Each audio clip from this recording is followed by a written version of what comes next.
UiFlow2 supports the ESP-NOW wireless communication module, which supports data transmission between devices and is suitable for real-time remote control programming. In the blockly list on the left, after selecting the ESP-NOW initialization module, you can start the development.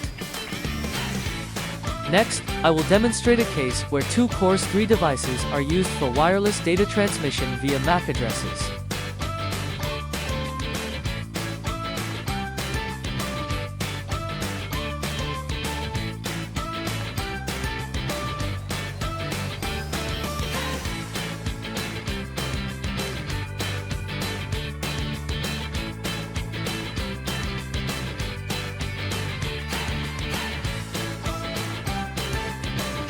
After Course 3 is turned on, the MAC address of the current device can be obtained on the main interface.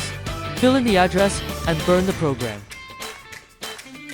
The program will generate a random number ranging from 1 to 100 and send the data to another, Course 3, every 2 seconds to achieve the mutual transmission and reception of data.